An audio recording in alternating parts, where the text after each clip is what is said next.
కళ్ళ ఎదురుగుండా జరుగుతున్నటువంటి వాటిని జనాలకు ఒక రకంగా చెప్పాలా, మిగతా పారిశ్రామికవేత్తలకి మీడియాకు ఒకటిగా చెప్పాలి. పోర్టుల గురించి ఎంత తప్పుడు ప్రచారం చేశారు. నేను గతం నుంచి ప్రస్తావించాను. జగన్ చేస్తున్నది ఒక అద్భుతమైన భవిష్యత్తు పెట్టుబడికి సంబంధించిన కీలకమైన అంశం.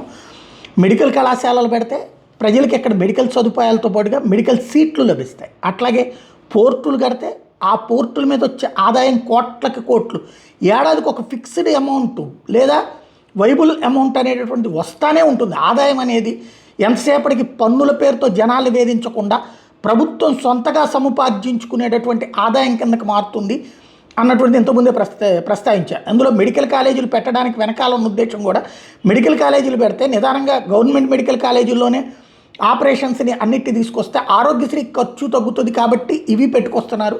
ఇదంతా ఒక సిస్టమేటిక్ వేలో ఉందని, కాకపోతే మధ్యలో ఓటమి అదంతా దెబ్బతింది. అయితే ఇప్పుడు చంద్రబాబు నాయుడు దావోస్లో ఏం చెప్పాల్సి వచ్చింది? ఒకటి గ్రీన్ పవర్ అన్నటువంటిది, అది ఎవరి హయాంలో? ఇదే జగన్మోహన్ రెడ్డి ఉన్న టైంలోనే ఓకే అయినటువంటిది, కేంద్ర ప్రభుత్వంతో కుదుర్చుకున్నటువంటి ఒప్పందాలు, అది గ్రీన్ టెక్ ఇవన్నీ కూడా. అప్పుడు అది కుంభకోణం అన్నారు, అది దుర్మార్గం అన్నారు. ఇప్పుడు అదే చెప్పుకోవాల్సి వచ్చింది. రెండవది వచ్చేటప్పటికి ఇంకొక కీలకమైనటువంటి అంశం ఏమొచ్చింది? పోర్టులు.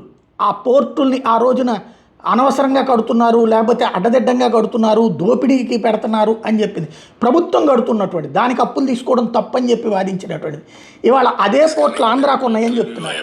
Then that port will become a Ramayanpatnam will become a township itself. We are having sea coast nearly 1,000 kilometers. As on today, 5-6 good ports are there. Another 3 ports are under construction. Around 10 ports will come.